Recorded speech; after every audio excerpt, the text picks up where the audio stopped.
monde, bienvenue sur cette vidéo. Vous avez été quasiment 10 000 à avoir regardé ma précédente vidéo sur Joseph Mwepu, qui avait été à l'origine d'un des coups francs les plus drôles de l'histoire de la Coupe du Monde. Donc si vous ne l'avez pas vu, je vous invite à aller la voir, il y aura sûrement une petite fiche là-haut. Et aujourd'hui, comme visiblement vous aimez bien quand je parle de drame, bande de sadiques, on parlera d'une histoire encore plus dramatique, celle du but contre son camp qui aura coûté la vie à Andrés Escobar. Pour ça, on va remettre un petit peu de contexte. On part donc aux États-Unis en 1994 pour la Coupe du Monde qui a eu lieu entre le 17 juin 1994 et le 17 juillet 1994. Une Coupe du Monde qui verra le Brésil remporter sa 4e Coupe du Monde, la première depuis le départ de Pelé, qui sera vécue comme un événement incroyable au Brésil. Et c'est la première Coupe du Monde remportée par un jeune joueur, un jeune espoir brésilien de l'époque, Ronaldo.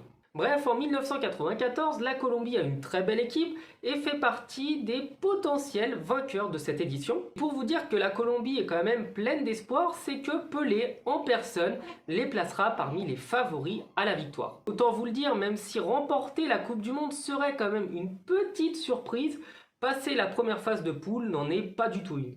En effet, dans leur groupe, la Colombie va devoir affronter la Roumanie, la Suisse et l'organisateur, les États-Unis. Et donc après une première débâcle face à la Roumanie, la Colombie doit l'emporter forcément dans ses 2 prochains matchs. Et vous qui regardez cette vidéo en 2023, vous savez très bien qu'on peut, comme l'Argentine, perdre son premier match et quand même s'imposer en Coupe du Monde. Mais tout va basculer à la 32e minute. Sur un centre venu des côtés, un joueur va donner tout son corps, toute son âme pour empêcher le ballon d'arriver dans les pieds adverses.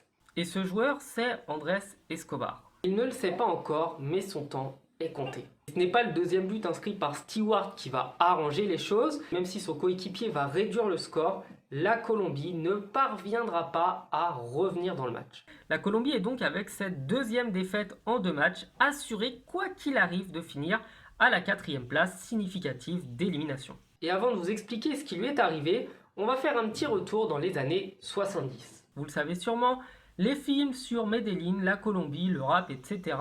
nous ont tellement vanté l'histoire de la Colombie que vous devez probablement savoir que dans les années 70, la Colombie devient une plaque tournante de la drogue. Et par drogue, on parle surtout de la cocaïne, qui était considérée comme récréative à une époque, ce qui fait que la Colombie pouvait librement l'échanger à travers le monde, avant qu'elle ne devienne complètement illégale dans tous les pays du monde. Sauf qu'à la tête du très puissant cartel de Medellín, on retrouve un autre Escobar, Pablo cette fois-ci, qui va véritablement diriger la Colombie de l'intérieur. Le président n'a aucun pouvoir, la police est totalement corrompue, les militaires sont dans le coup, les douaniers laissent faire, et le monde entier, enfin plutôt les criminels, est au pied de Pablo Escobar pour obtenir la précieuse poudre blanche. Et forcément, comme les cartels ne sont pas des entreprises pharmaceutiques, eh bien il n'y a pas que la drogue, il y a aussi les règlements de compte, et notamment des assassinats. Et dans ce terrible siècle et terrible cercle vicieux, on va retrouver aussi pas mal de jeux de hasard, de jeux d'argent absolument pas encadrés,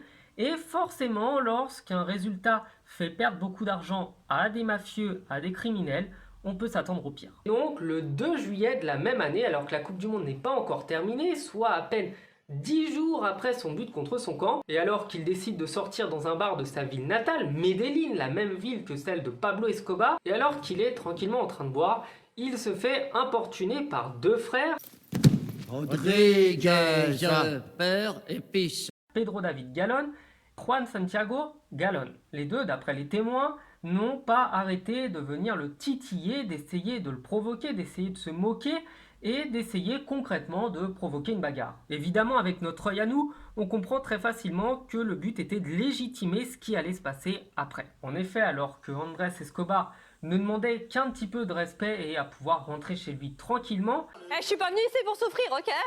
les deux l'ont attendu sur le parking, là où il était dans sa voiture. Pendant qu'il est en train de repartir chez lui en voiture, le garde du corps de ces 2 frères-là, qui l'ont menacé, qui l'ont provoqué, qui ont tout tenté pour se battre avec lui, va sortir, vider son chargeur sur le pauvre Andrés Escobar et hurler à chaque fois qu'une balle rentrera « Goal, goal, goal, goal ».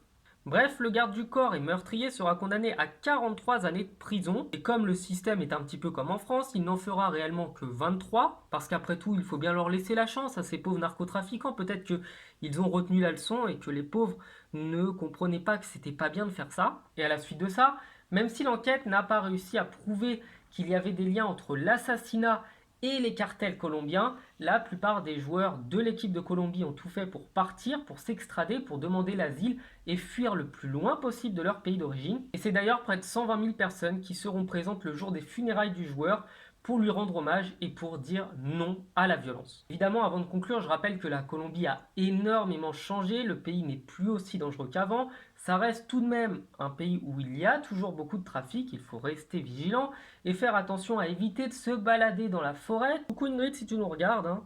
Et par conséquent, ce tragique événement viendra conclure une deuxième partie de siècle particulièrement sanglante en Colombie, qui sera illustrée par le fait que dans la Colombie de l'époque, on pouvait se faire tuer pour un match de foot. Avant de conclure, la petite anecdote, c'est qu'un des deux frères s'est fait arrêter par la police américaine pour narcotrafic et passera probablement pas mal de temps en prison. Je vous dis donc à la prochaine, passez une bonne journée, à bientôt, ciao.